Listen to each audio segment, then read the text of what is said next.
बेहद सुंदर सजा हुआ रूम, उसमें लगे अलग अलग टिमटिमाते एलईडी बल्ब्स और कई सारी कैंडल की रोशनी।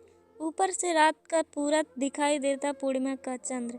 यह सारी चीजें सपना को मदहोश किए जा रही थी। शाहिद, रूम सजाकर मैं थोड़ी देर में वापस आता हूँ, कहकर सपना को उस रूम में अकेला छोड़कर चला गया था। सपना जो शाहिद से इतना प्यार करती थी कि उसके लिए उसके एक बार कहने से ही अपना घर छोड़कर उसके साथ आ गई थी। इस बात का उसको कोई अफसोस नहीं था। सपना को अपने सपनों का राजकुमार मिल गया था। इन दोनों ने भागकर शादी कर ली थी और आज उनके मिलन की रात थी। सपना बड़ी बेसब्री से प्रेमी का इंतजार कर रही थी। डोरबेल सुनते ही सपना के अरमान जैसे जाग उठे। उसने सोचा, आखिरकार मिलन की वह घड़ी आ ही गई जिसका उसे कब से इंतजार था। दौड़कर सपना ने दरवाज़ा खोला और जो सामने उसने देखा उससे उसके सारे अरमान धरे के धरे रह गए। दरवाजे पर शाहिद खड़ा था, लेकिन अकेला नहीं, वह अपने साथ 8 लोगों को लेकर आया था।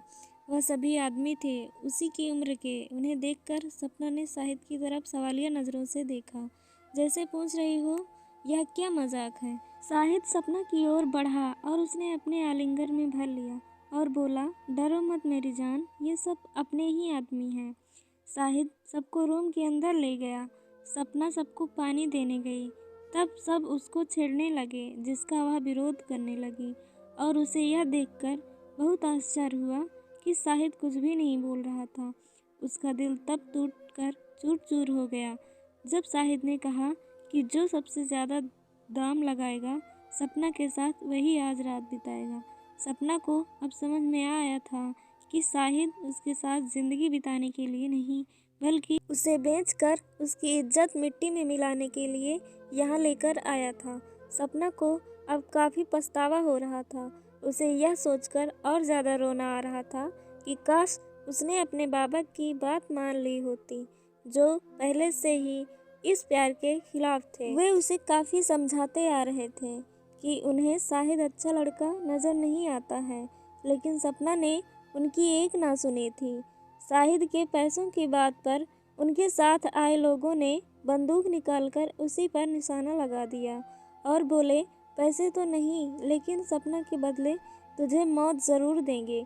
शाहिद ऊपर से नीचे तक कांप गया था और वहीं पर पत्थर की मूरत बनकर खड़ा रहा। सभी लोग सपना की ओर बढ़े। उसका दामन दागदार करने के लिए सपना सोच रही थी, उसके साथ कुछ भी गलत हो, इससे अच्छा उसको मौत आ जाए। जैसे जैसे लोग उसके करीब बढ़ते जा रहे थे, सपना और भी ज़्यादा डरती जा रही थी। जब उन लोगों में से एक ने उसकी साड़ी को छुआ ही था कि दरवाजे पर पुलिस की एक टीम ने दस्तक दी, जिनके साथ सपना के पिता भी थे, जो सपना को तलाशते हुए उसके ठिकाने तक पहुंच गए थे। अपने पिता को देखकर सपना को जैसे नया जन्म मिल गया। वो तेजी से दौड़ी और अपने पिता के गले लग गई। सारी बात बताकर पता चलने पर उसके पिता की आंखों में खून उतर आया। अगर साथ में पुलिस न होती तो शायद वह उन लोगों में से किसी एक की जान ले ही लेता, लेकिन पुलिस ने उन्हें रोक लिया और सभी को गिरफ्तार कर लिया, शाहिद को भी।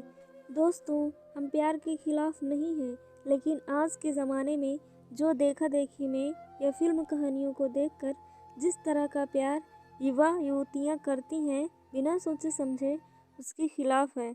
अपने माता पिता और परिवार को दुखी कर कोई भी प्यार कभी सफल नहीं हो सकता। और बिना एक दूसरे को अच्छी तरह जाने, एक दूसरे का नेचर पहचाने, जो प्यार होता है वह प्यार नहीं, वह महज आकर्षण होता है और कुछ नहीं।